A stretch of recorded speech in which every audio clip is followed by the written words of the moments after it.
mbok pepalange aja kok wujud menungso. Cengel aja ndas. Nandas edan aku ya. Ana widana ya. Nadan dewa mudhun ning jagat dadi pepalange Bagong. Rawe tatat. Rawe tat. Tarandas malang tak. Putong.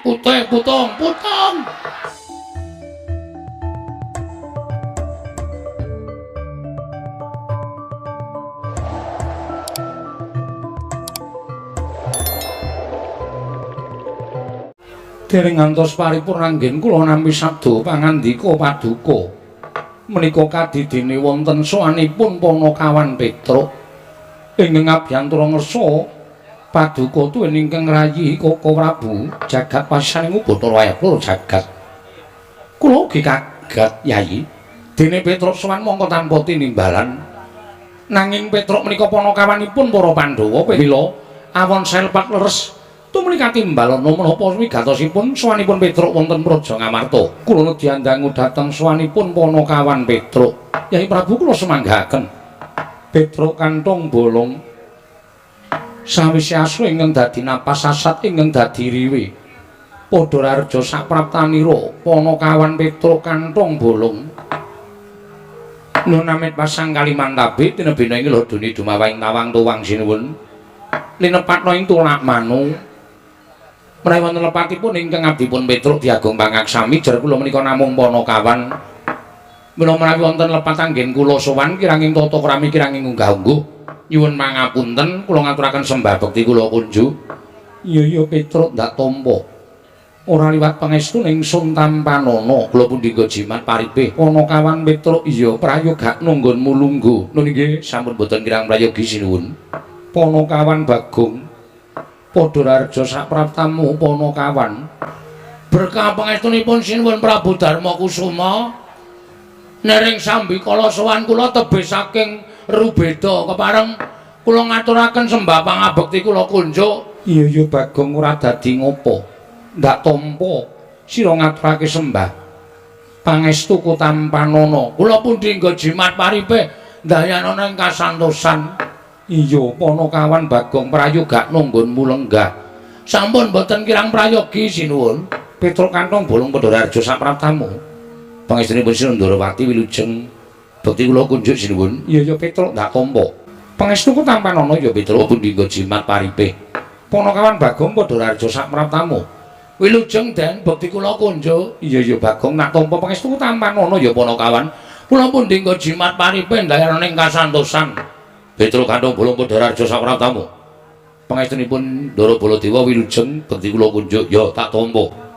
Bagong padha slamet. Pangestunipun Ndara Baladewa wilujeng bekti kula kunjuk ya tak tampa. Wonten dawuh, kowe iki wong tuwa apa bocah? Nun nggih tiyang sepuh. Nek wong tuwa lek mung ngabdine negara Ngamarta iki wis suwe apa durung? Wala wis ora iso diitung, Den. Lek kula ngabdi niku wiwit Ndara Pandhawa isih cilik ngantos Ndara Pandhawa saiki pun dewasa kula ngabdi Ndara Pandhawa. Mestine kowe ngerti tata krama. Ah mestine ngertos. Kena ngapa kowe sowan ratu ora laku dodok? Malah Yai Prabu Darma Kusuma mbok jak salaman ki ambek ratu iki kancamu apa piye? Nah kuwi gong masalahe nang kono kuwi. Terus niki pripun? Nek pun kebacut kula jak salaman pripun? Kudune kowe ngerti tata krama. Dika patuladan para kawula liyane mbok menawa sowan marang Nalindra. Sowan Nalindra ki eneng tata kramane, eneng unggah-ungguhe, laku dodok nyembah. Arep dikaya ngapa? Kuwi Nalindra ingkang mangreh para kawula sanegara Ngamarta. Kuwi junjungamu. Oh nggih nyuwun ngapunten nek wonten lepate. Sesune ora dibaleni. Mboten. Mau rasah melu malah aman kok. Saiki melu dukane Ndara Baladewa. Kosek. Sinuwun Mandura ki duka terus aku muni nyuwun pangapunten ki maksudku wis ben gek lerem. Ning nek aku kon mangsuli dadi geger iki engko. Dadi geger mergane. Lho, dasarku ana. Dasarmu apa? Sinuwun Darma Kusuma tak dak salaman ki ora gerah penggalihe, ora lara atine. Kok iso? Nuwun sewu sinuwun. Apa Bagong? Kula nyuwun ngapunten wau kula ming salaman. Ora dadi ngopo? Do krungu ora we? Iya ning aku wis. Wis aku ora takon meneh. Dek iki ya daya, aku ya daya, padha-padha entuk wedang segelas. Ngono lho. Tur panjenengane iki Nalendra Liyan Praja. Iki bosku, iki juraganku. Saben dina saben dina tak tutke. Wong dhek tak ajak salamane ora masalah kok wong kono-kono geger. Kuwi lho sing tak ora tepati tak senengi. Dheweke ora ngerti piye to kedekatanku selama ini. Selama ini karo Sunan Prabu Darmakusuma. Nggih, Den nggih. Iya, Bagong. Sapa sing meteki sukune nek kesel? Oh, asu aku. Awang ora ngerti dumeh aku salaman kok ora. Iki lho, ratu sing ora tau kepengin disembahi kaya ngene iki. Mergo dhek sadar Sang Prabu Darmakusuma. Sang Prabu kuwi artinya pelayan. Dadi dhek sadar dadi ratu kuwi ora dadi sesembahan, ning nglayani karo masyarakat. Jejak salaman masyarakate ora masalah. Apa duwe dadi ratu kudu disembah-sembah. Kudu didol laku dodoki. Nek Sunan Darmakusuma sipate ora ngono. Nggih sinuwun nggih. Iya. Ampun to. Menjenengan menika ya senengane gawe perkara. Wong nyembah ya ora apa-apa, ora ya ora apa-apa kok menjenengan menika geger. Lho, sirku ki ming jejege marang peraturan hukum negara Ngamarta aja nganti kawula liyane padha melu-melu. Nek kawula liyane do nyembah mboten napa-napa, kula niku mergo saking cedhake kok. Dadi ora masalah. Ya wis, ora perkara ya wis aku ming takon kok. Ora usah getak-getak. Omongan alone iso. Nek ora dadi perkara ya wis, ngono penak ora pocet. Omongan sero iki marai tensine munggah. Mbah Mana andhap asor kuwi sandangane wong Jawa. Nun inje, oh inje. Oh mboten. Ngono kuwi apik, sing diwangsuli ya kepenak, sing nampa pangandikan ya ora bakal runtik atine urung-urung kok. Ha iso, ora apa-apa. Ngono sing dak omong mesti nesu. Koko Prabu, dan namung seklimah nanging lebet lho aturipun Bagong menika. Jero ya. Bagong, nun, selamat kamu. Mantenipun Dalawarku Dara Wilujeng. Yo, penakno. Sampun mboten kirang kepenak. Petro dalam selamat wilujeng bekti kula nggih Den. Yo. Lho, kata-kata ngira ketok nek cedhak ta, Tru. Selamat lho, selamat. Kono pangkate dhuwur lho. Senopati lho. Senopati Ngamarta iso Ndalawerku Dara lho. Nek karo Ademing, selamat Gong, selamat. Ora dadak Bagong, sak tekamu tanpa kanyono-nyono. Kowe padha selamat niring sambikala. Ora perlu aku tegese malah kokean kata-kata ning ora masuk. Ponokawan Petruk Raharja pangajenipun Ndara Janaka Wilujeng Bagong slamet. Wilujeng Den, bekti kula kunjuk. Iya tak pompo prayogakno. Nuni nggih. Petruk Bagong padha Raharja, Bagong Petruk padha Raharja. Kowe sik waku sik, Gong. Kae kon tertib le nimbali kae. Petruk Bagong padha Raharja. Nah, kowe sik Truk Wilujeng Ndara Kembar bekti kula kunjuk. Wilujeng Ndara Kembar bekti kula katur. Iya. Pangestuku tampanono. Iya pangestuku tampanono. Petruk dalem sinuwun. Eneng apa dene sowan mongko tanpa tinimbalan. Kembar munjuk atur sampun Sinuwun Prabu Darmakusuma lepat diagung pangaksami. Iya Petruk ora dadi ngopo. Murugake matura. Wale-wale menapa Sinuwun? Sowan kula menika mboten saking pikajengan kula piyambak, namung dapur kula menika dipun utus dening Bapak Semar. Ya gene utusan apa? Bapak menika nuwun sewu. Kula tak nirokke suarane Bapak ampun nganti wonten tetembungan undhak ing pawarta sudaning titipan. Upamane undhak ing pawarta upamane jaman sakmangke menika sampun lembrah. Kidul desa ana ula gedene sak jempol, mengke tekan tengah desa ana kabar ana ula gedane sak lengen. Mengke tekan lor desa wis ana kabar ana ula gedene sak glugu. Kabar kaliyan kasunyatan menika mboten sami utawi jaman sakmangke dipun sebat sudaning titipan menika malah sampun dados adat budayanipun kula lan panjenengan. Saka dhuwur grojok-grojok tekan ngisor tetes. Menika sampun mlampah wonten pundi papan. Ning saged dipun icali. Iya. Mula napa sing dikendikake Bapak ajeng kula aturke kanthi waloka terwaca mboten ajeng kula tambahi, mboten ajeng kula suda. Bapak menika sampun wonten setunggal candra menika kaya wong lara ning ora lara, kaya wong masuk angin ning jane waras. Longok-longok wonten ngajeng griya tenguk-tenguk ora mobah ora musik mboten siram mboten nendra utawi sare ming tetenguk wonten ngajeng griya Pendak-pendak dicaosi daharan boten didahar, dicaosi unjukan boten diunjuk. Wong nuwun sewu, kaya wong arep lali pikiran nika. Kaya wong ajeng stres. Hakanan sing kaya ngoten niku ndadekake kuwatiring Petruk gareng kali Bagong. Tumuli kula ngejak kakang kula gareng yoreng yo bapak disowani yo Gong yo.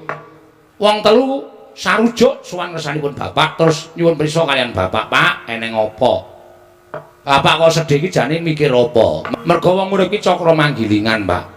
Nek bocah-bocah biyen isih cilik tok dulang, tok bola wentah, tok ajari omong, tok tetas kaya iso mlaku lan mlayu. Lah saiki bapak iki wis sepuh dadi tanggungane anak. Nek anak wis do mentas kabeh. Mula nek bapak duwe kepinginan kuwi, bapak paringa dawuh pengen apa, kersane piye, mengko anak-anak sing budidaya nyukupi apa sing dikeparengake dening bapak.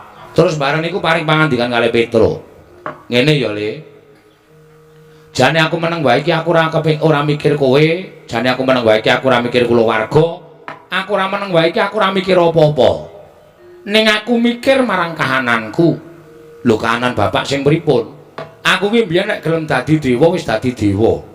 Ning gandeng aku ki gandrung marang karukunan, gandrung marang katentreman, gandrung marang kamanunggalan mula aku trima dadi pamong.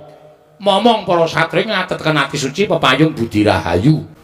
Wiwit saka Sang Marteng jagat Prabu Rama Wijaya tak mong. Terus aku momong ya kuwi mbah-mbahne para Pandhawa. Nganti tekan para Pandhawa iki sing paling suwe tak mong. Sing paling suwe nampa pangudangku kuwi para Pandhawa. Kula nuwun sewu. Pandhawa ki satri ngatetken ati suci pepayung budi rahayu. Nganti Pandhawa entuk negara Ngamarta, aku melu mukti ngawibawa melu dandan negara Ngamarta. Ngamarta kuwi mbiyen negara ingkang adil, makmur, warata, tias bagya mulya, manunggal tetunggalan. Kerukunane kebak ning negara Ngamarta wekasan disebut negara ingkang gemah ripah loh jinawi, karta, tata, tur raharja. Ning jaman saniki kok wis beda. Nek ndi wis ora ana kerukunan, nek ndi wis ora ana katentreman, nek ndi wis ora ana kamanunggalan, kabeh mung bujung marang karep pribadine. Mongko mentala ngidak-idak sanak sedulur, ngidak-idak tangga teparo, ngidak-idak kanca rowange perkara bab ingkang sepele. Malah kepara akeh-akeh mung perkara dhuwit ewon wae nganti mentala ngilangke nyawane sanak kadang sedulur. Lah kaya ngono kuwi ndadekake prihatin atiku. Mula Ngamarta ora tentrem, nek ndi-ndi regejegan, nek ndi-ndi padha bentak sirah, nek ndi-ndi padha tukar padu merga perkara bab ingkang sepele. Kahanan Ngamarta ning kaya ngene iki nek tak nengke wae ora nganti sak siring bawang, sak umuring jagung, sak uruping damar, Ngamarta iki bakal rubuh, remuk bubuk dadi rempon. Nek Ngamarta rusak, sing dicucuk sapa? Semar. Ngamarta pengen tak pulihke meneh. Ngamarta kepengin tak balekke meneh dadi negara ingkang kebak karukunan, kebak katentreman.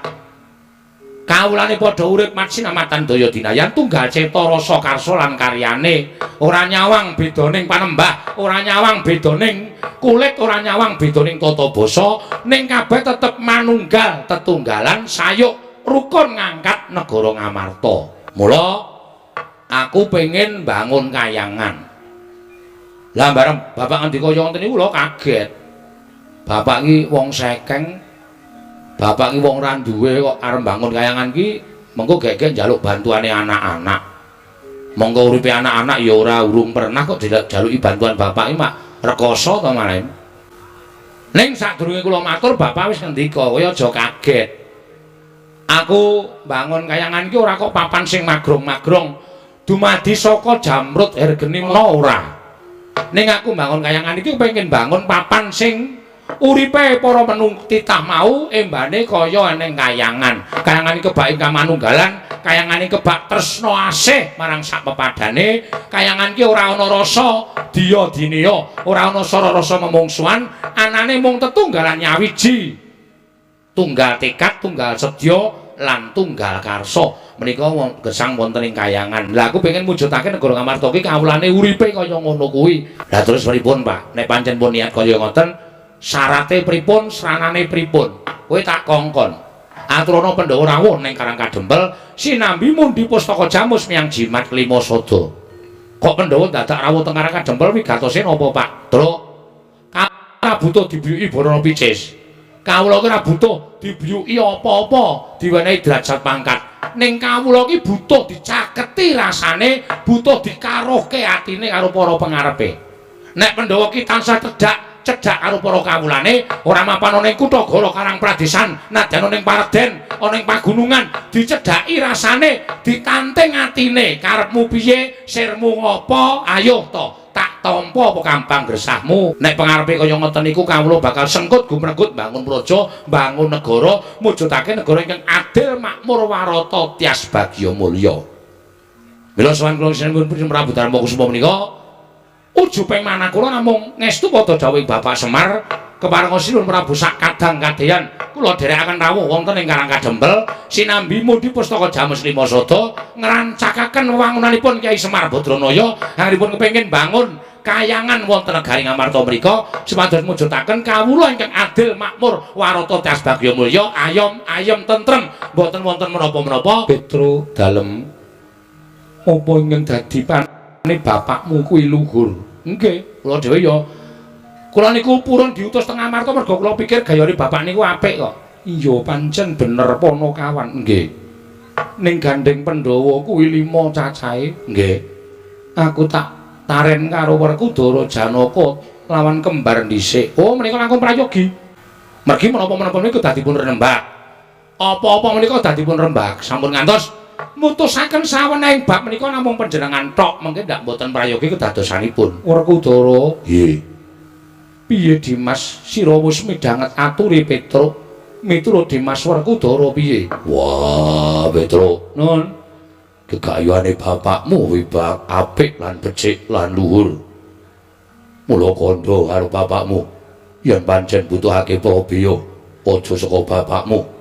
Ning bapakmu ndak aturi supaya nawu bondo Jodipati ora bakal wegah lan ora bakal aku mingkuh. Aku ikhlas lahir batin. Matur sembah nuwun Petro. Apa yang dikarepake bapakmu matur marang Janaka mesti tak wujudi Petro. Watun kasembadan gegayuhane bapakmu. Apa yang didhawuhake bapakmu aku sago. Petro apa yang dikendikake bapakmu aku bakal tumandang karya. Aku sago Petro. Matur sembah nuwun. Wong nek makartine apik tumindake becik, balesane ya mesti apik. Berarti sinuwun ndara-ndara Pandhawa ki ora lali karo labuhane bapak ya, Tru? Ora. Nyatane apa sing dikersake bapak, ndara-ndara Pandhawa langsung nyaguhi kaya ngene ora.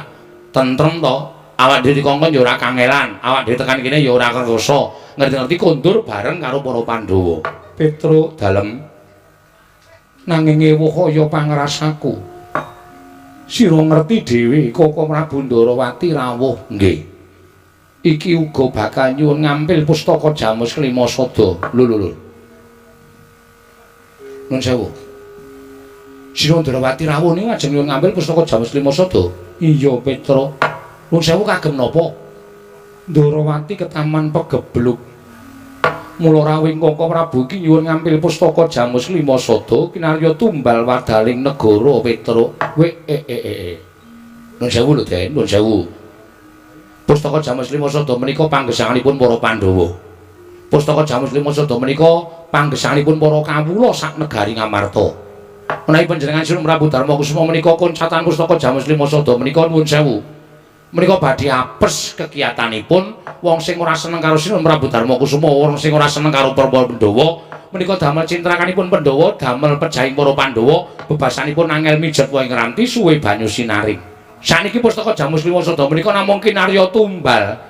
Sing jeneng dienggo tumbal menika nuwun sewu apik-apike ming dipendhem. Niku ateges pusaka ora bali meneh marang praja Ngamarta. Ateges Pandhawa kecalan pusaka pustaka Jamus Lima Sada. Ning nek panjenengan maringaken dhateng Petro, kula wis matur. Pustaka Jamus Lima Sada mboten pisah kaliyan para Pandhawa amargi ndara-ndara kula Pandhawa diaturi rawuh teng Karang Kadempel. Tegese pusaka aman. Terus sedaya menika gumantung dhateng panjenengan. Wong ingkang dados nalindra menika Sinuwun Prabu Darma Kusuma, panjenengan dados nalindra nggih kula sumanggaaken anggenipun badhe paring purba wasesa. Paring Sinuwun Ndarawati kula ya kudu nampa upama panjenengan milih dipun beto dening Petro sareng kaliyan para Pandhawa, Sinuwun Ndarawati kudune nampa. Kok kula kaya ora percaya ya nek Ndarawati ketamen pegebluk. Petro nyatane mengkono. Mangke riyen. Merga saking perkara niku kudu dionceki, digelar lan digulung. Diteliti aja nganti buntung tembe mburine. Lire piye dene sira matur kaya mengkono? Dasar kula wonten. Dasarmu apa, Petruk? Ngendikane para pinter, ngendikane para sepuh, ngendikane para ulah agama sing jeneng pegebluk tumama wonten sadengah papan menika ateges menika Gusti ingkang peparing. Mergi papan menika sampun boten saged dipun dandosi ya papane ya menungsane ora gelem manembah, menungsane ora gelem tumindak apik, menungsane tansah tumindak ala, menungsane tansah tumindak angkara. Mila papan menika tumuli dipun paringi pegebluk dening sing gawe jagat. Merga menika mujudaken hukumane sing gawe urip tumrap papan menika.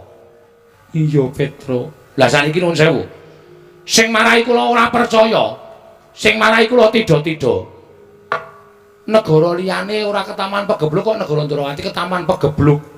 Pegebluk ora bakal pilih papan. Leres. Nek sing dadi ratu niku ratu lumrah. Ning nuwun sewu sing dadi ratu menika Nalendra sing ketitisan dewa. Mongko dirising Sang Hyang Bathara Wisnu. Wisnu niku sapa? Wisnu niku anake Bathara Guru. Negara sing ketunggon Bathara Wisnu ketaman pegebluk niku kula nuwun sewu. Niku ora aneh to. Rega upama ketaman kebegebluk niku ya saora-orane negara Ngastina. Ngastina niku ratune jahat, nayakane jahat, punggawane padha elek. Kawulane ya pakartine sak isore dramaan. Niku nek ketaman pegebluk niki wong sing krungu memper. Merga ratune watake angkara. Ning upama Ndrawati niku kondang ketaman pegebluk. Nika sing do teng angkringan nika do mempertanyakan. Lho kok iso padahal sing dadi ratu niku titih Sang Hyang Bathara Wisnu lho. Mokal lah kok iso arum mokal niku bakale tekan pundi-pundi. Ingkang salajengipun kula nuwun sewu. Titising dewa dadi ratu ketaman pegebluk angka kalih nuwun sewu lho sinuwun. Sakmenika kedung jero iso dijajaki ning atine menungsa sapa sing ngerti. Kula nuwun sewu lho. Ketoke runtang-runtung saben dina ning mentala nyilakake, ketoke gulang-gulung saben dina ning mentala nyuduk saka mburi. Mula kudu prayitna sing ati-ati. Kudu prayitna sing ati-ati. Nuwun sewu. Arep sira Ndrawati menika pendak dinten kumpul kan para Pandhawa ning kula nyuwun pangapunten sing jeneng menungsa menika kedunungan ina lali salah apes lan mati. Saapik-apike menungsa ana eleke, saelek-eleke menungsa eneng apike. Mula nek jroning sampeyan diapiki prayitna bab eleke sinuwun. Petruk. Petruk Kandapala. Wonten dawuh sinuwun. Kowe mau muni piye? Kowe mau muni piye? Ing atase kowe menungsa, ing atase kowe iki kawula, ing atase kowe iki batur. Lah kok drangap-drangap pun sampun kersane Hyai Prabu Darmakusuma. Malah aku ngerti. Cetha nggonmu matur marang Sang Hyai Prabu Darmakusuma kowe ngias karo Ratu Ndrawati. Kowe ngias karo Hyai Prabu Ndrawati. Ana sing nesu e. Ha piye wani ra kowe? Ora masalah derajat lo pangkat, Tru. Meng gumantung wani apa ora nek cara aku ngono. Kowe kok mikir masalah derajat pangkat to? Derajat pangkat ki ameng sandangan to. Kowe karo Sinuwun Baladewa ki di mata Tuhan itu sama. Dadi nek kowe wani, dasarmu bener, ora masalah. Wani apa kowe? Mbok menapa? Mbok menawa dengkulmu, mbok menawa ora. Aku gak anggere kowe wani, aku wani, anggere kira wani, aku ora wani, aku melu-melu wong iki. Oh iya. Guys, langsung lho. Ya. Nun sewu Sinuwun. Panjenengan kok duka-duka kali kula. Mesine aku nesu karo kowe. Kowe ora ngerti tata krama, kowe ora ngerti unggah-ungguh, kowe ora ngilo karo derajatmu, kowe men kere ketibal. Kowe suwane negara Ngamarta. Kowe butuh pustaka jamu jimat ki poso ora sang elek-elek karo Hyai Prabu Ndrawati.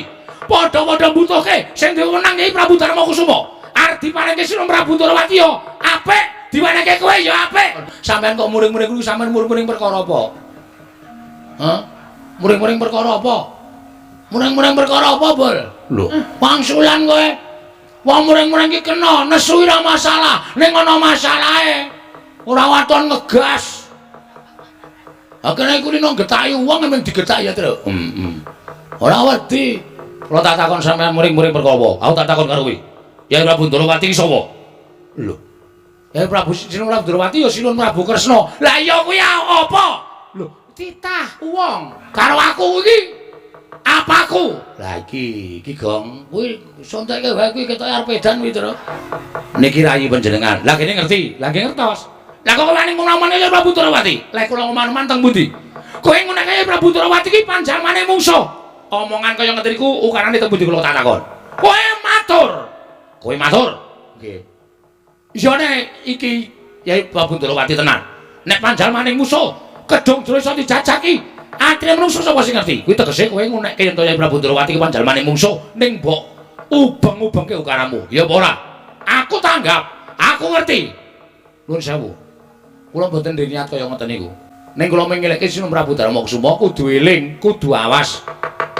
Sampun ngantos Sinum Prabu Darmakusuma menika nuwun sewu kejeglong dhateng kelampahan ingkang tumrap panjenenganipun menika mujudaken satunggiling pitulungan ning janjane malah ngrekasake awake dhewe. Lah tegese kaya ngono kuwi cubriya Yai Prabu Ndrawati. Perkara cubriya menika hak kula, wong menungsa niku diwenangake nyubriyani karo sapa-sapa kok.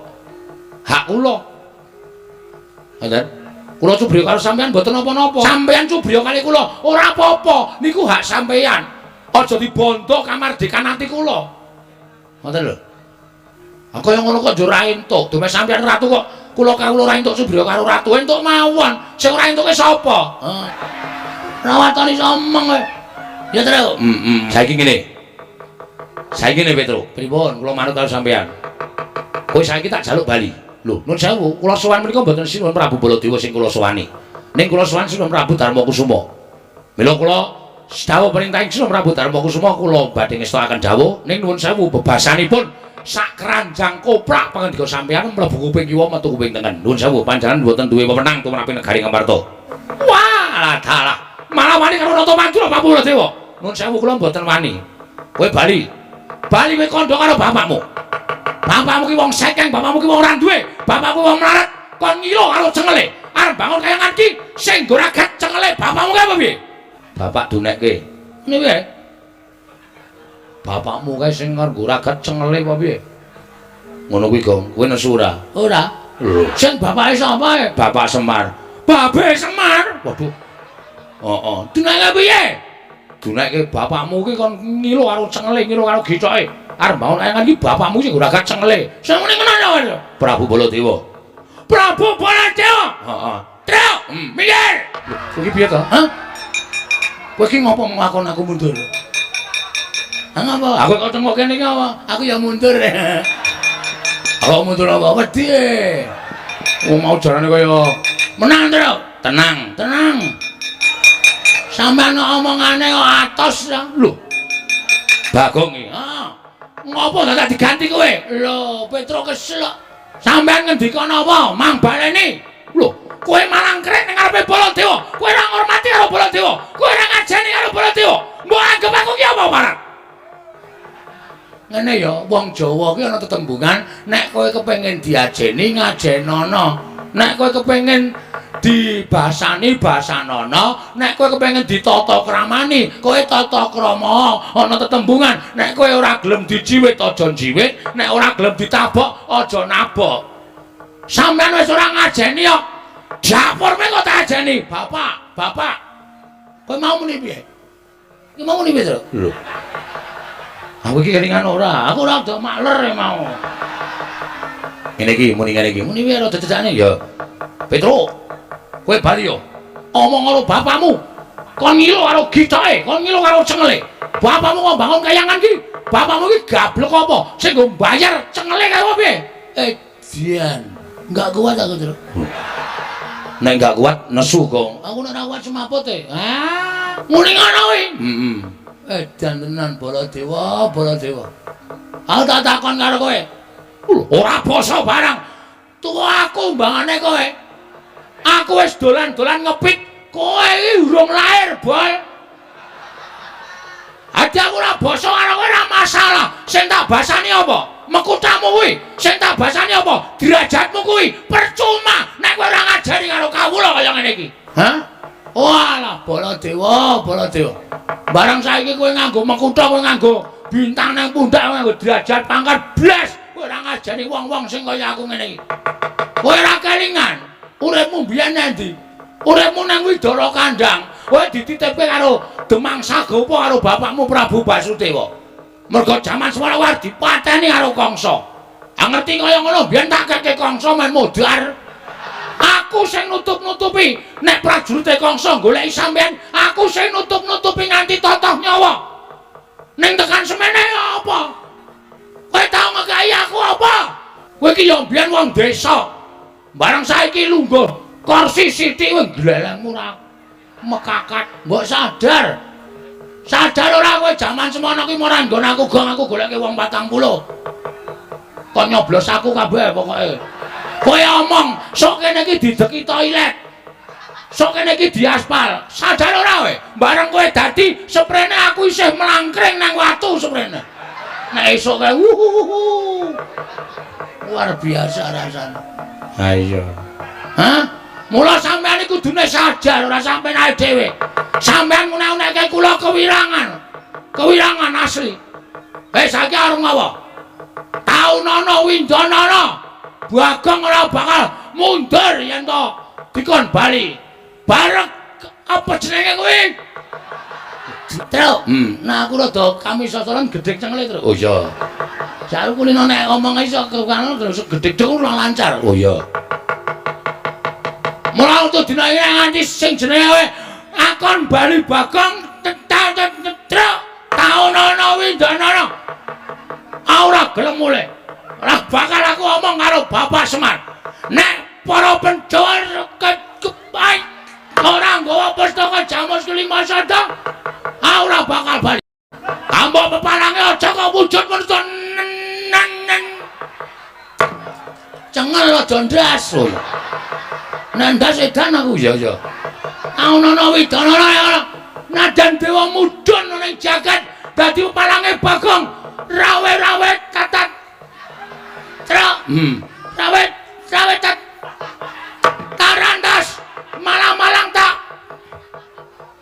Putung. Tetep bakal tak lakoni. Lho, kowe nantang karo Baladewa. Apa kira-kira wani karo Baladewa? Oke, perkara wani dan ora iki truk. Wani karo ora iki kowe. Aku wis anu wis guluku wis lara ya, Truk. Nganggo bengok-bengok ngerti kowe. Lho ta. Ora dirokoki ra irang iki. Oh. Njaluk ora. Kari loro nggo nek ngumule. Oh iya. Nun sewu. Kula sing dadi wakile. Blet iki jajane iki rembukan apa to iki? Iki rembukan kok genti-genten ki piye karepe? Lah karena mungsuhe wong loro kok, Mas. Dadi aku kudu genti-genten. Ngene, pripun? Tak gawe sayembara napa? Sapa sing cilik gedhe iso nguli ate jane loro Dewa? Menang ya pustaka Jamus Kelima Sada. Mune piye, Tru? Sapa sing cilik gedene iso nguli kadidyaning Baladewa, menang boyong pustaka Jamus Kelima Sada. Tandingi, Tru. Semangkean. Aja gawe sayembara, awak dhewe ya gawe sayembara. Sayembara mung apa le? Baladewa. Sapa sing cilik gedene iso ngungkuli kuwandane Petruk bayangan pustaka. Lha sik. Kok aku? Ngoten sayembarane. Ya, iso nglaki aku bayangan pustaka Jamus Kelima Sada. Saniki, ya, metu njaba, Mas. Sampeyan aja ngleleng, kula arep pemimpin kawan metu njaba. Ayo, grandang mengko. Petruk wis metu karo Koko Prabu Mandura, lah kok Bagong malah mbegogok nang kene. Kula tak takon, nek kula melu metu terus kula nyambut gawe apa wis? Lho, nyambut gawe apa piye? Ah genah to. Petruk mungsuh Prabu Baladewa. Terus kula ngapa? Nonton. Terus ngarepmu piye? Kira-kira semene iki sapa sing kepengin gelut karo Bagong? Kok suaramu kaya ngono? Tak tarenke dhisik. Silakan. Werkudara. Kae ora. Gegeden nggih. Arjuna. Ora mungkin Ndara Janaka gelem kali kula kelengkrengan kali kula niku bose juragane nggih, Den. Iya. Aku ora mentala. Prisa piyambak. Lah terus sapa? Ndara Kembar ya ora bakal kersa gelut kali kula. Niki lho. Sinuwun Ndarawati, mestine wani tenan. Wani cah kendele. Koko Prabu wonten dawuh dipun tantang Bagong. Bagong madhep rene. Wah, sampeyan dereng nyoba kok medhep nek madhep ukuran ngenten iki. Omong-omongan niku. Ora raine anane waton sero-sero. Kowe nantang aku apa piye? Nek sampeyan selo, lho. Nek pancen wani tenan ming ngurene. Oke. Wis nek ra tegeli ngene wis ben. Sisar geger. Petruk ya mudhar saka tangane Sinun Prabu Baladewa, aku mati saka tangane Prabu Kresna. Dimakamke ning Taman Makam Pahlawan. Ayo nek di papane wong neter kadidane pancen kuwi arep nantang karo Sinur Ndorowati. Temune papane wong neter kadidayan. Wani tenan karo aku sing tak wedeni awamu. Lakon tiban senjata cakra ora mati aja Duntanata Ndorowati. Kowe iki janjine ora nganggo pusaka, Mas. Ora nganggo pusaka, nganggo pusaka kula emoh, kula wegah. Menang sampeyan. Lah aku senenge nek gelut nganggo pusaka kok. Wah, surat. Jireng getih wedi mati. Wis rasa gelut. Lho. Aku wonge gampang batalan kok aku. Anggere kira-kira sawang saka adono. Oh, mama ora situ. Iya. Lah terus karepe piye, Bagong? Nggih pun ngoten mawon kula tak nyuwun mawon nggih sinuwun. Iya sing ati-ati. Ning panjenengan perlu menggalih. Antaring Semar karo Sinur Ndorowati abot pundi? Pun ngoten mawon. Mang pikir, mang penggalih lelabuhane bapak, mang penggalih napa sing pun ditindakake bapak. Kali mang penggalih lelabuhane Sinur Ndorowati. Suwe sapa? Lho, nggih, menawi ya sinuwun kula nyuwun pamit. Sing ati-ati aja kaya bocah cilik. Ndara Werkudara kula nyuwun pamit. Yo sing ati-ati. Aja kaya bocah cilik. Ndara Janawa kula nyuwun pamit. Iya Bagong sing ati-ati. Ndara Sedewa kula nyuwun pamit. Iya Bagong sing ati-ati Bagong. Pareng kula nyuwun pamit madal pasilan. Iya Bagong. Pareng. Iya. Nek ora nganti kaya nganten niku wis Petruk niku bola-bali wis nang di papan anggere ana daya padha daya bareng Petruk mesti geger. Dewi ngenane teng pundi? Ngestina ya ngono. Ning Ngestina nggih. Jaman kapan? Jaman takon Ndara Garukaca niku lunga-lungane teng pundi? Wah, tantangan karo Durna kula ya semelang. Ya wis waton iso waton ming gegaran kendel cok. Iya. Pun nggih? Iya, Bagong sing ati-ati. Pun Den? Iya, sing ati-ati. Lho, pamit nggih, Bos. Iya, sing ati-ati. Bareng Den, iya sing ati-ati Bagong, iya sing ati-ati. Aku balise ya nem. Nggih. Nomormu dhisik mbiyen to? Tasih. WA aku ora nyemplung WA-mu. Nggih. Pun ngoten mawon kula tak medal jawi. Iya sing ati-ati Bagong. Jan aku gumon tenan. Mau ya wis tak jawel mau nika. Aja wani karo Sinur Mandura. Ning ngayal Petruk ki anggris emosi nu angel dikenjaleni.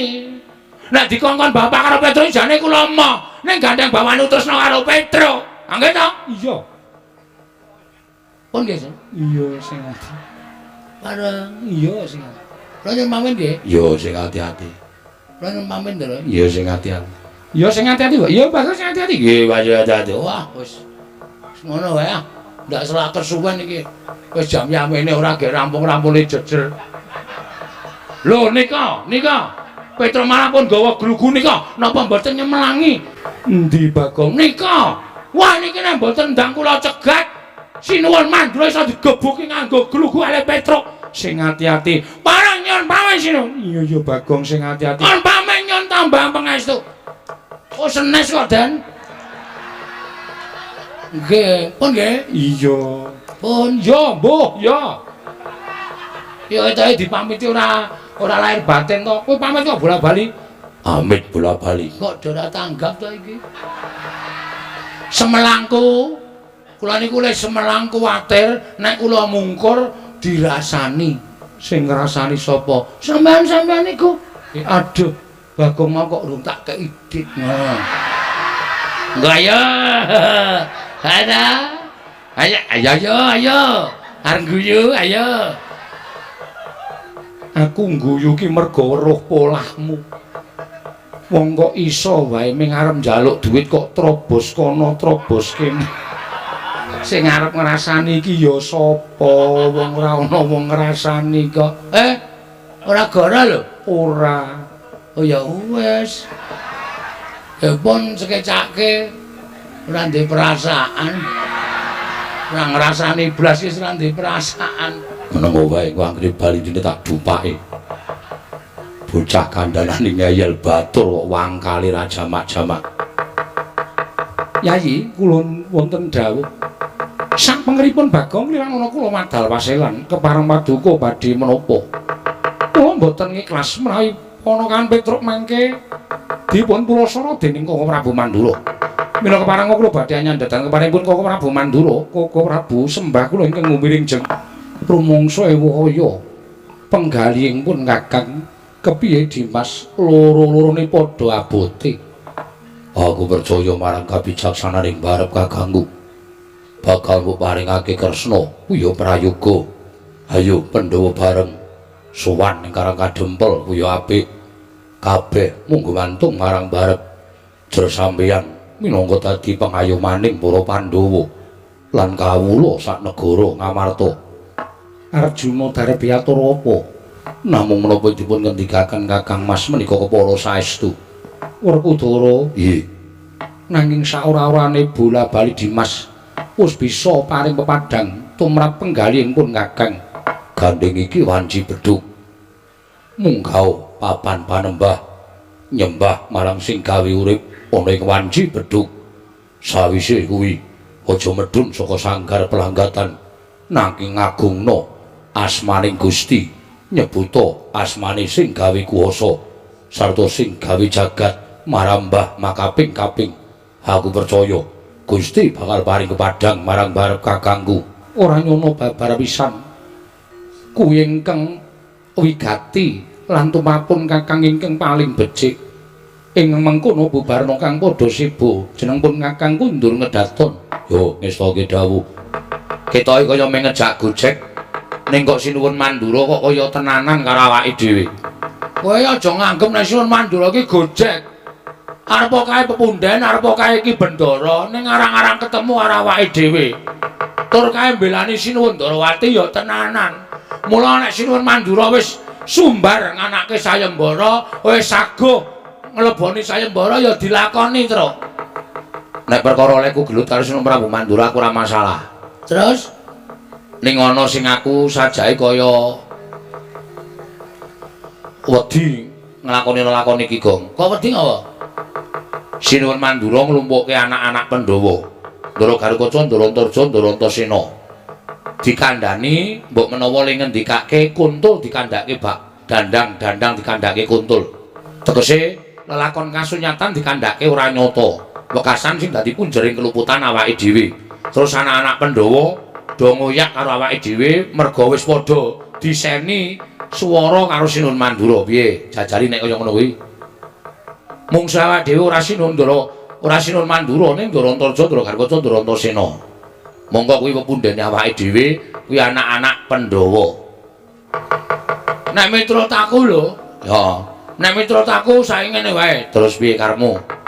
Bangane awake dhewe kalah diajar karo anak-anak Pandhawa sing jeneng cacing kepidak menungsa ngolek kuwi ora ngrasake lara ning butuh males. Ha iya, terus nek kowe arep dikapak-kapake aja gelem mergo awake dhewe madeg ana ing bebener. Benere awake dhewe mbelani bapak. Sapa wae sing arep mula sara karo awake dhewe, sapa sing arep gendak sikara karo awake dhewe kudu wani.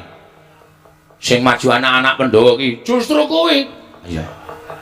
Anak-anak wingi sore Gatotkaca Antarja Antarsena karo awake dhewe dibanding kaya dhewe buyute awake dhewe. Arwane awake dhewe iki dhek ora iso mikir wae piye. Nek kira-kira nyekel karo awake dhewe, wani rasa semelang. Oh iya. Apa jan? Nek nganti awake dhewe mati, wong urip iso dinteni apa aku tak takon.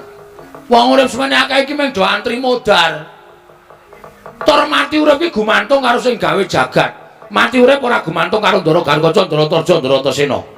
Ning mati urip gumantung karo sing gawe urip. Isa kowe musuh Ndara Garukaca, Ndara Antarja, Ndara Antasena, kowe perang karo nom-noman Ngamarta menang lho ora gleleng. Wong ki anggere wani budidaya apapun itu iso terjadi. Ya wis, aku manut karo kowe. Oke. Nek do tekan kene kira-kira arep ngajar karo awake dhewe, krubut loro. Oke, siap. Aku nek kene iki sik, aku tak ganti. Ya. Wah, nganggo training tok. Iki nggo pencak ra beres. Oh iya. Wis pokoke ora usah semelang. Aku nek ganti kathok abang ngene iki, asli aku mengci ngarep nguyuh. Lho. Dadepi tra aja semelang. Ya, bekti kula katur nggih, Den. Ya tak tampa pangestu tampan ngono ya Petruk. Nuni nggih sangat anggen kawula mundi. Ndara Antasena? Iya, Gong. Bekti kula katur nggih, Den. Ya tak tampa. Kok pasuryane ora kaya adate? Sampeyan niku nek teko mesti ngedum rokok lho. Niki kok kaya ora ana piye niki? Sik, perkara aku ngedum rokok ki rak lega atiku. Nggih. Wangsulan, Tru? Ya. Ning kok saniki kaya mboten lega, jujur wae aku ora lega rasaku, Tru. Ane mergane aku nampa ngendikane Prabu Mandura, yen to kowe wani karo Prabu Mandura, iya. Oh nggih.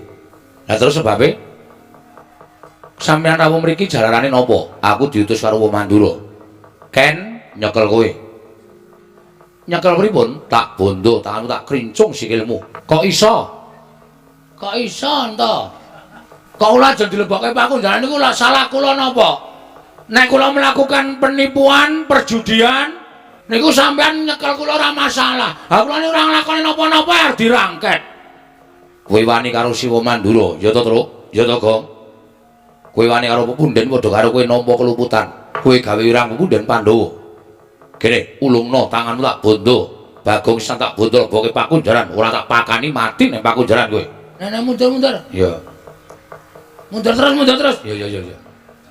Kene le. Wangsulane wong ngene iki nek wong gleleng nek ora tempuke wong gentro kene iki ora. Masalah kuwi nyekel aku monggo, terserah, ora masalah. Kula niki warga sing manut pernatan hukum negara Ngamarta. Kula ora bakal selak. Kula ora bakal endo nek pancen Bagong salah, nek pancen Petruk luput, ora masalah. Nek sampeyan iso nuduhke keluputane teng pundi, niku monggo ajeng manghukum. Nek mengke riyen menyingili kidik wong niku nek ajeng menyiliti menyelidiki niku kudu nampa pelapurane kedua belah pihak. Mbene entuk pelapurane Sinuwun Prabu Mandura, monggo. Ning sampean kudu takon karo aku. Janjane lara-larae apa? Piye? Ora kok nampa pelapurane kono terus kono dicekel, kene dibingkem ra entuk omong. Adil macam apa itu? Yo, saya tak takon karo kowe. Takono. Waton rangel-rangel. Sebab apa kok wani karo Sinuwun Mandura? Nah, ngono iki lagi adil. Aku karo Petruk dikongkon bapak. Yo, kowe iki mbok basa karo aku. Wong kok ora basa karo aku kok. Aku pancen ra iso basa. Padha aku ya ora iso basa. Aku dhek pelajaran basa Jawa ora mangkat. Aku dikongkon bapak. Yo. Kon sowan ning negara Ngamarta. Apa? Apa to?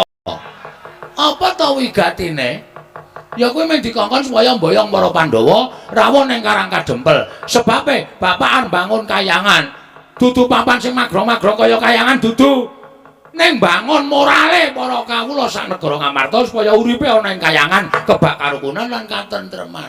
Syaratnya siji, aku kudu mboyong para Pandhawa. Mboyong para Pandhawa. Sinambi mundi pustaka Jamus Myang Jimat kelima sada.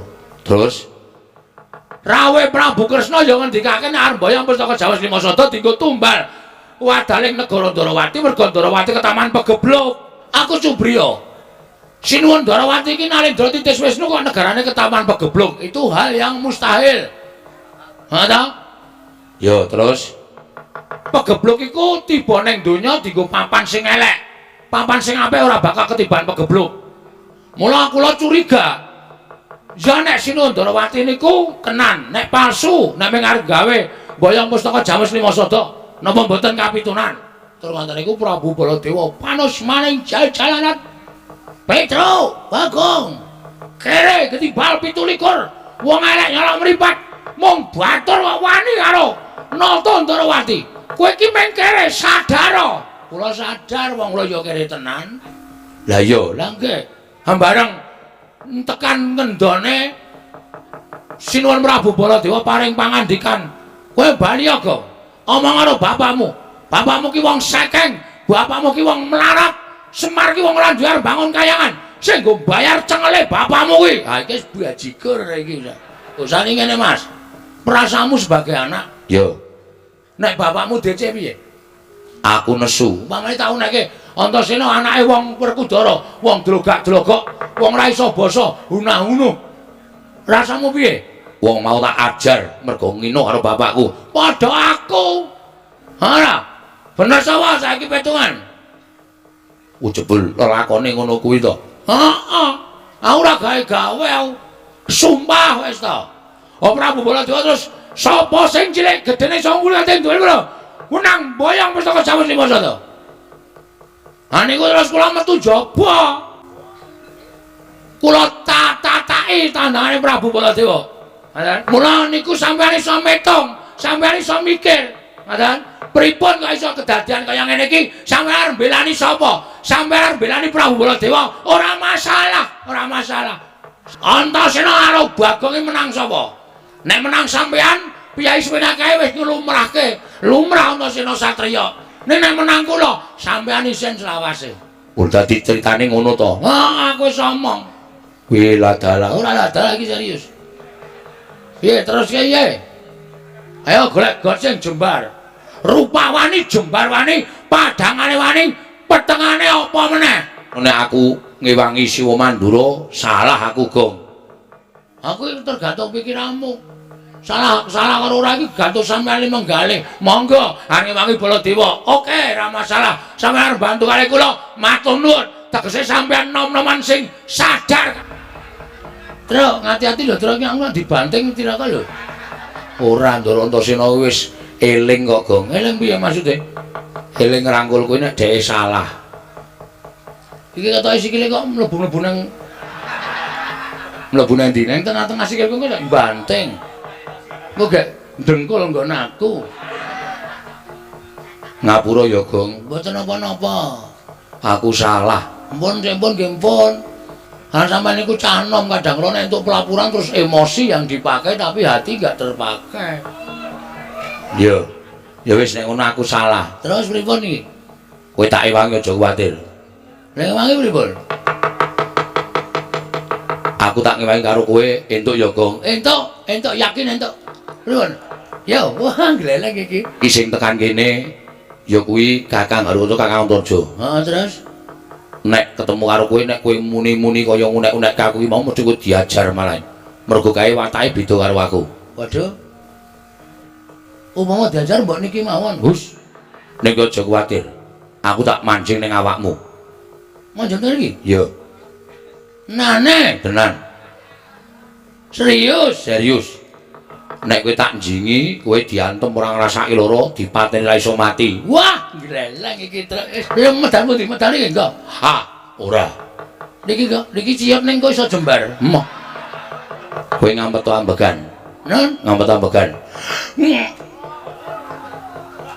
Aku metu sarana sukma, mlebu sarana sukma.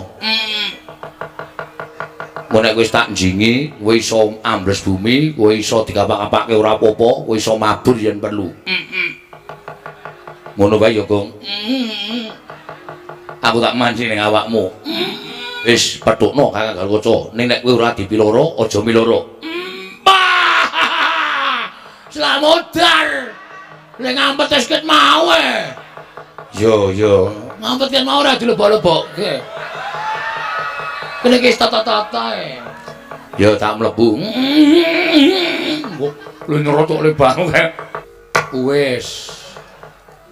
Lho kok ora to? Wis mlebu kok.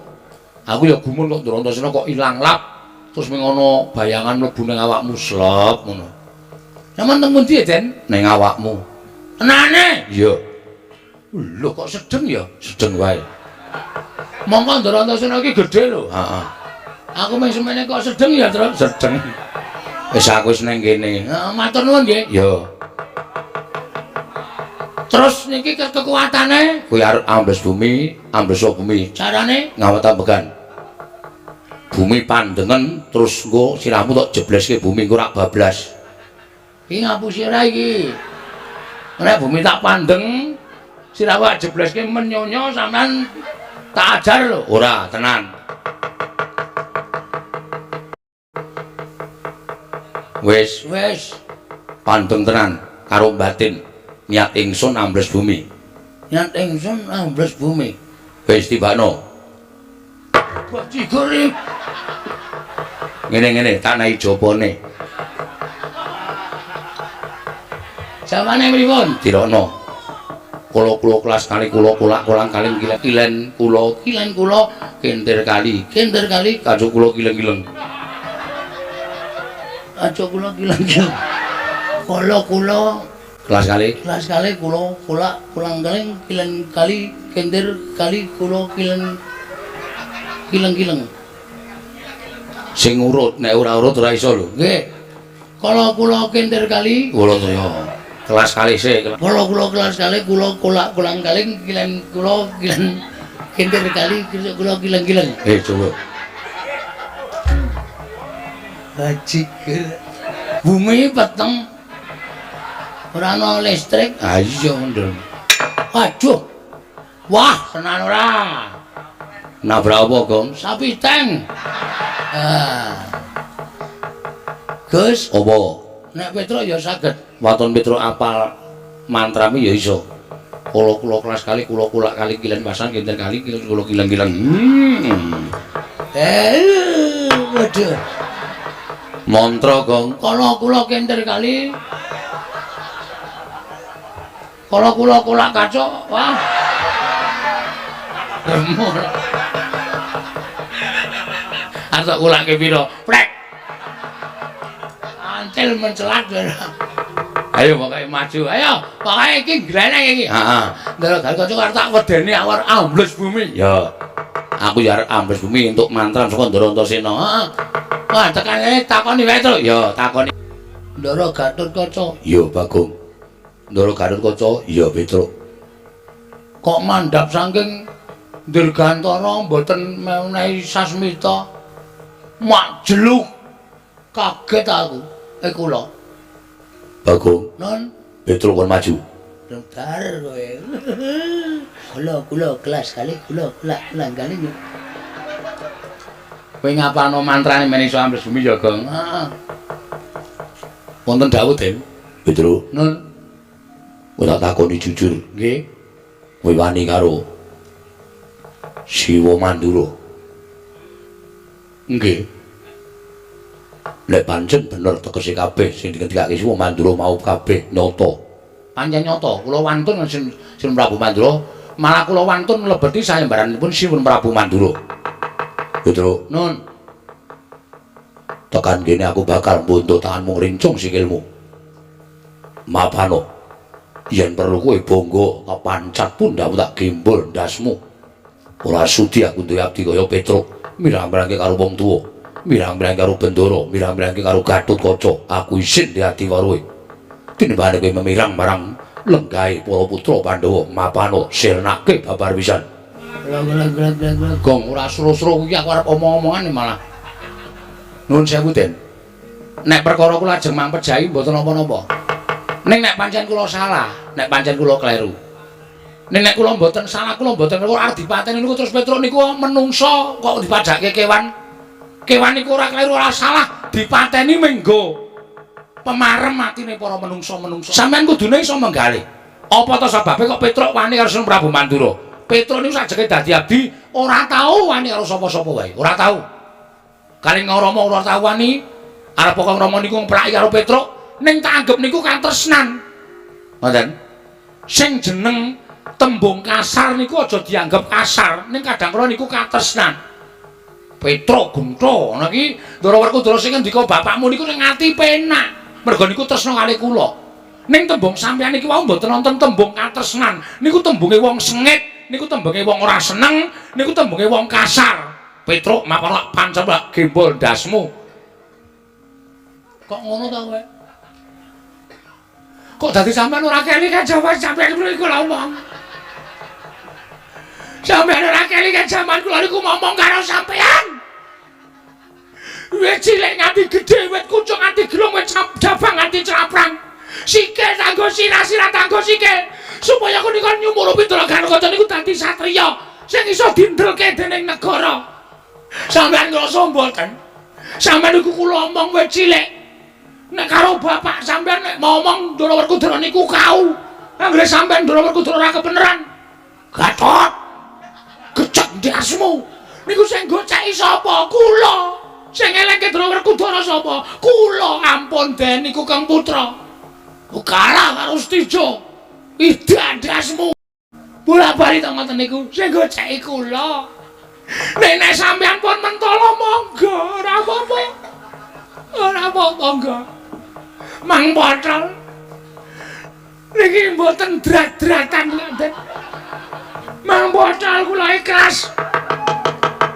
Nek nganti kula mati, nyawa kula tekan swarga, ketemu karo mbahmu. Sampeyan mesti takon mbahmu sapa? Mbahmu niku Satnalendra Dukdeng Samaladeng. Ora ana wong sak jagat iki sing wani karo Prabu Pandhu mboten wonten. Mula Ngastina biyen tentrem. Nek nganti kula mati, soma kula munggah teng swarga ketemu Ndara Pandhu. Petro, kok wis mati? Kula yo matur nggih. Mesti modar. Sing mateni sapa? Sing mateni putu sampeyan Ndara Gatotkaca. Gatotkaca ki anake sapa? Gatotkaca ki anake Werkudara. Lho lah kok dadi mateni kowe? Nggih sinuwun, iblis lalat. Putu ora iso diwulang. Minggir aku tak medhon tak ketemu karo Gatotkaca. Dunek-unekke. Ndara Pandhu niku ora tau nyeneni kali kula, ora tau ndukani kali kula. Kok putune karo matra ndas kula. Enggak. Niki dipantol gampang wis tuwa kok, Den. Nek nganti sampean ketemu karo mbah sampean kula ora tanggung. Nek nganti sampean dunek-unekke wong tuwa sampean Pandhawa kabeh, kula ora tanggung, Ndara. Dingonane kok mabur wedi. Kula kelas kali kula. Diapur. Gong non ora sah nganu, ora sah diapalke. Terus pokoke kowe arep ambles bumi kari batin tok. Oh nggih. Piye, Tru? Sukses. Terus kaca tak apake? Tak tangisi. Kowe kok iso nangis? Monggo kowe ora tau nangis lho, Tru. Ndara Antarja diladeni. Oke, Gus. Apa? Niki makane sik maju Ndara Antarja gelut nggih. Yo. Njajal kula sing kang Supan adine mungsuh kakange menang sapa? Yo. Ning kono iso nyembur. Sampeyan iso mboten? Iso. Kowe engko anggere arep nyembur, dhewe sik terus tok semburke, kuwi sembure saka aku. Oh, siap. Arep nyekel Petro tandinge iki. Anake Ndara Gatotkaca sing mangka papat. Antarja Werkudara Antasena iki onter-onter cilik. Aku ya iso nyembur. Aku ya iso ambles bumi. Mungsuhku aku ayo. Amel. Wiwit kapan kowe iso ambles bumi? Kaget lho, ya.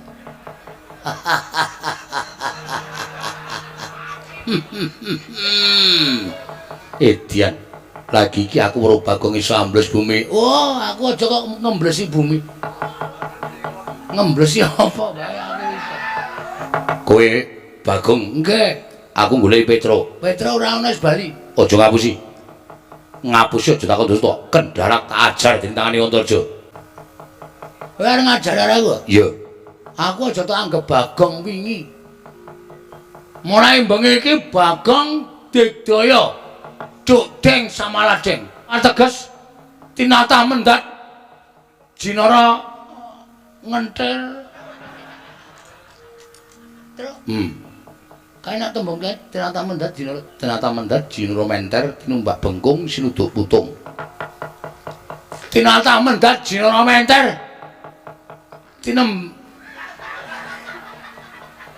cah goblok tenan kae. Tinumbak bengkung sinuduk kecil-kecil. Aku ora wedi. Aku ya ora wedi. Sirmu arep ngopo? Nyekel Petruk. Petruk kakangku. Petruk masuk angin kowe tak keroki. Tak tambahi tak blonyo minyak angin. Kok Petruk mati arep diame-ame. Anggapmu apa? Kowe iki nom-noman. Kowe iki pondasi bangsa negara Ngamarta. Aja gampang kena pelapurane wong sing kurang tanggung jawab. Aja gampang kena wadule wong sing ora seneng karo Bagong, ora seneng karo Petruk. Apa-apa waton nyendikani dawuhing wong tuwa. Wong tuwa ki selawase rong karuan bener, Jo. Kuwi wakku Mandura. Harus ora urusan arep wakmu, arep abon, arep tengkleng terserah. Ning kowe terlalu banget percaya karo Prabu Baladewa ki ora apik. Baladewa ki ya rong karuan bener. Nyatane Siwa Mandura ngendika kaya ngono. Lelakone sing sejatine ora kaya ngono. Yen ngono palangi karepku nggone nyekel Petruk. Nek pancen aku dadi palang karep apa? Ora minggat saka aku. Sembur meloso awakmu. Sik. Pameran kowe arepan. Kowe putu mbahmu dewane kula. Ora masalah. Semar ki ya dewa. Semar ki Sang Hyang Ismaya. Kae kakane Bathara Guru. Kae aja kok nyembur. Nyemprot kowe iso kae. Iki arta buktekne Bagong ki anak Semar. Sing pancen wis diparingi jaya kawijayan guna kasantik. Nek pancen kowe iso nyembur aja sumbar. Aku semburen. Nek aku tok sembur aku gletak. Aku ora eling. Aku ngakoni kalah. Weh, wong ki aja sok kibir, ndak kejungkir. Aja sok pamer. Mengko ndak kowe kuwi keweleh. Ngono? Nyoba ye. Ayo nyoba jajalan. Ayo. Ketiban pusakaku ora gletak aja dundang Bagong. Waduh. Eman-eman mergane. Mes syarate kudu ngene iki. Ayo tibano. Iki merga